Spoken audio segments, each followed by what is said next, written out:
হঠাৎ করে মিষ্টি খেতে ইচ্ছা হলে খুব সহজেই বানিয়ে ফেলুন গুঁড়া দুধের গোলাপ জামুন। আপনারা কি কোনোদিন খেয়েছেন গুঁড়া দুধের গোলাপ জামুন?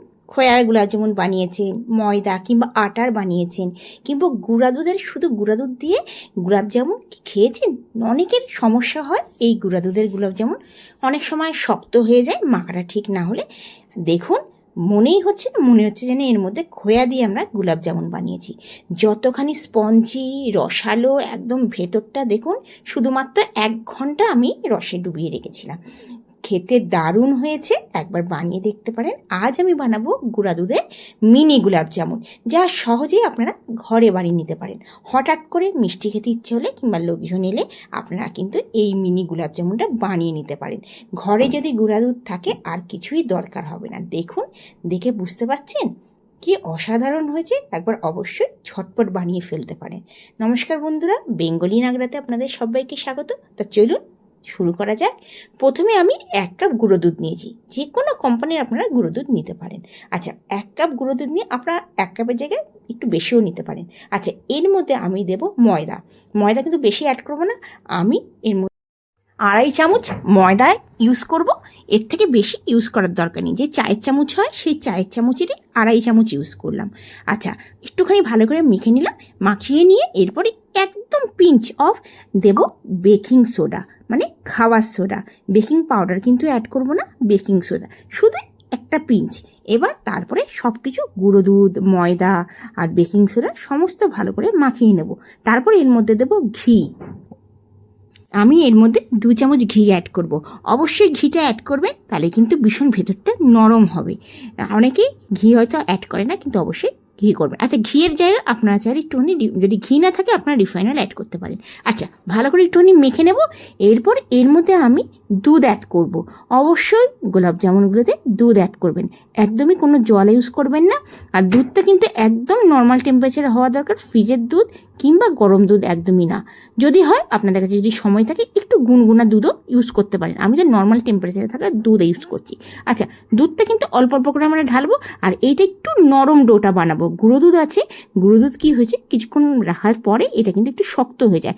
মাখাটা কিন্তু একদম নরম হবে, তবে কিন্তু গোলাপ জামুনগুলো নরম হবে। আর যদি শক্ত মেখে ফেলেন গোলাপ জামুনগুলো একদম হার্ড হয়ে যাবে। আচ্ছা, আমি 10 থেকে 15 মিনিটের জন্য ঢাকা দিয়ে রেখে দেবো।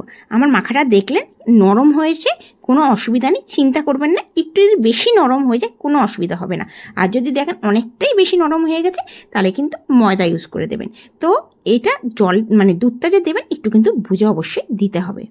আমি ছোট একটা চামচ নিয়েছি, কারণ আমি মিনি গোলাপ জামুন বানাবো। এই চামচের সাথে যদি বানাই তাহলে মিনি গোলাপ জামুনগুলো সব সমান হবে।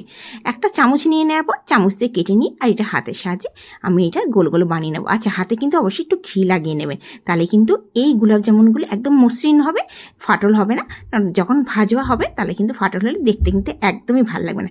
একটুখানি হাতেতে চাপ দিয়ে আমাদের এই গোলাপ জামুনগুলো বানিয়ে নিতে হবে। দেখুন, একটু কি হয়, আমরা যখন যে কোনো বড় জিনিস বানাই, যে কোনো বড় যদি গোলাপ জামুন বানাই, সেটা কিন্তু বানাতে একটু তাড়াতাড়ি হয়ে যায়। আর যেহেতু আমরা একটু ছোট বানাচ্ছি, অনেকটাই ছোট বানাচ্ছি, তো এটা একটু টাইম লেগে যায়। ধৈর্য ধরে আমাদের কিন্তু এই গোলাপ জামুনগুলো বানাতে হবে। এই গোলাপ জামুনগুলো খেলে এত ভালো লাগবে, মানে আপনারা এর স্বাদ ভুলবেনই না।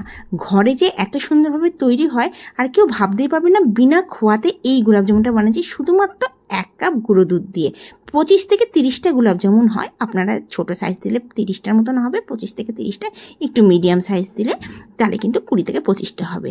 মানে ভাবতেই পারবেন না এর স্বাদ যে কী গোলাপ জামুনের। আর যদি ঘি দিয়ে ভাজেন তাতে কথাই নেই, আরও টেস্ট বেড়ে যাবে। আচ্ছা, দেখুন আমি সবগুলো বানিয়ে নিচ্ছি আস্তে আস্তে। সবগুলো বানানো হয়ে গেছে। আমি কড়াইতে রিফাইন অয়েল দিয়ে দিয়েছি। আপনারা চাইলে ঘিতে কিন্তু ভাজতে পারেন, দারুণ লাগবে খেতে। আচ্ছা, রিফাইন অয়েলটা হালকা গরম হবে, তারপরে কিন্তু আমি গোলাপ জামুনগুলো দিয়ে দেবো, মানে মিনি গোলাপ জামুনগুলো। তেলটা কিন্তু একদমই গরম হওয়া চলবে না, বেশি গরম হলে কিন্তু একদমই তাড়াতাড়ি কালার এসে যাবে। আর কি হবে, ভেতর দিয়ে কাঁচা থেকে যাবে। যখন আমরা রসে দেবো সেটা কি হবে, একটু শক্ত হয়ে যাবে, ভেতরে কিন্তু নরম তুলতুলে একদমই হবে না। তো ধৈর্য ধরে 8 থেকে 10 মিনিট আমাদের কিন্তু এই গোলাপ জামুনগুলোকে টাইম নিয়ে ভাজতে হবে। গ্যাসের ফ্লেম একদম লো রেখে দিতে হবে। যদি বেশি গরম হয়ে যায় কড়াই, তাহলে কিন্তু গ্যাসের ফ্লেমটা আপনারা বন্ধ করে তারপর 1 থেকে 2 মিনিট আপনারা আগে ঠান্ডা করে নেবেন, তারপর গোলাপ জামুনগুলো ছাড়বেন। এটা কিন্তু মাথায় রাখবেন। আচ্ছা, আমি দিয়ে দিয়েছি গোলাপ জামুনগুলো। 3 থেকে 4 মিনিট পর আমি চামচ দিয়ে না একটুখানি নাড়িয়ে দিচ্ছি। আপনারা খুন্তি কিংবা যে কোনো হাতা ইউজ করবেন না, আগে চামচ দিয়ে একটুখানি নাড়িয়ে দেবেন। আর যদি পারেন সবথেকে ভালো হচ্ছে কড়াইয়ের দুদিকটা কাপড় দিয়ে ধরে একটুখানি নাড়িয়ে দেবেন। তাহলে কি হয়, অনেক সময় গোলাপ জামুনগুলো নরম থাকে, যেই আমরা চামচ কিংবা হাতা ইউজ করি তখন সঙ্গে সঙ্গে ওইটা ভেঙে যাওয়ার একটা ভয় থাকে। দেখুন 7 থেকে 8 মিনিট টাইম নিয়ে নিয়েছি, আর একদম হালকাভাবে কালারটা এসে যাচ্ছে। আপনারা যদি ডার্ক খান, মানে কালো জামুন যদি খান, তাহলে কিন্তু আপনারা একটু ব্ল্যাক বানাতে পারেন। আমি হালকা লাল করব, এই কালারটা দেখতে কিন্তু ভীষণই ভাল লাগে। গোলাপ জামুনগুলো ভাজা হয়ে গেলো, কতখানি সুন্দর লাগছে। আমি কিন্তু হালকা কালার রেখেছি, আপনারা চাইলে আর একটুখানি ডার্ক করে ভাজতে পারেন। দেখুন দেখতে কতটা সুন্দর হয়েছে। মোটামুটি এই ছোট ছোট গোলাপ জামুন মিনি গোলাপ জামুন 20 থেকে 25খানা হয়ে গেছে। বড় গোলাপ জামুনও আপনারা সেম প্রসেসে বানাতে পারেন, যেরকম গুঁড়ো দুধ দিলাম যতখানি দিলাম আপনারা বড় গোলাপ জামুন বানাতে পারেন। তো বড় গোলাপ জামুনগুলো বানাতে কিন্তু তাড়াতাড়ি হয়ে যায়, এটা একটু বানাতে সময় লেগে যায়। আচ্ছা, এদিকে আমি চিনির চাশনি মানে চিনির রসটা বানিয়ে নেব। আমি কিন্তু 1 কাপ চিনি দিলাম, তাতে দিলাম 1 কাপ জল। আচ্ছা, এটা কিন্তু চিনি নয়, মানে চিনির পাউডার, মানে কালারটা দেখুন গুড়ের মতন, এটা গুড় নয়। চিনি যে প্রসেস হয় তার আগে এখানে খাদ বলে, তা এইটা কি মানে এত হেলদি, মানে চিনির আগে, চিনি তো বলি মানে ভীষণ রিফাইন হয়ে যায় চিনি, তার আগের চিনি কিন্তু আগের কালার হচ্ছে গুড়ের মতন। দেখুন আপনারা দেখে বুঝতে পারছেন। তো এটা আমি ইউজ করছি। আপনারা যদি চিনি ইউজ করেন, আপনারা 1 কাপ চিনি, তার সাথে 1 কাপ জল কিংবা হাফ কাপ জল দিতে পারেন। আমি 1 কাপ চিনিতে 1 কাপ জল দিয়েছি। এবার দেখুন গোলাপ জামুনগুলো সব ভাজা হয়ে গেছে। এবার আমি কি করব, চিনির রসটা একবার টকবক করে ফুটছে, মানে যখন রসটা একদম হয়ে যাবে তখন আমি কিন্তু এই গোলাপ জামুনগুলো ছেড়ে দেবো। আর মিডিয়াম ফ্লেমে আমি 3 থেকে 4 মিনিট একটু ফুটিয়ে নেব। এটা মাথায় রাখবেন, ফুটিয়ে নিলে কি হবে, রসগুলো ভেতরে যাবে। বেশিক্ষণ একদমই ফোটাবো না, 3 থেকে 4 মিনিট। দেখুন ফুটিয়ে নিচ্ছি, কি সুন্দর লাগছে দেখতে, কালারখানা দেখুন। আমার কিছুটা আমি একটু হালকা ভেজেছি, কিছুটা আমি ডার্কে ভেজেছি। এটা কি হবে, আপনার যদি ফুটিয়ে 3 থেকে 4 মিনিট ফোটানোর পর ঢাকা দিয়ে 1 ঘন্টার জন্য রেখে দেন, তাহলে কিন্তু রস কিন্তু ভেতরে চলে যাবে। আপনাদের আজকের ভিডিওটা কেমন লাগছে অবশ্যই আমাকে জানাবেন। এবার গ্যাসের ফ্লেমটা বন্ধ করে দিলাম। আপনাদের কাছে সময় থাকলে আপনারা কি বিকালে যদি বানান, সারা রাত আপনারা রেখে দিলে ভীষণ ভালো হবে। আমি তো শুধু 1 ঘন্টার জন্য রেখেছি, তাতেই কিন্তু রস চলে এসছে গোলাপ জামুনের ভেতরে, আপনাদের দেখাবো। আচ্ছা, আপনাদের যদি আজকের ভিডিওটা ভালো লেগে থাকে অবশ্যই লাইক করবেন।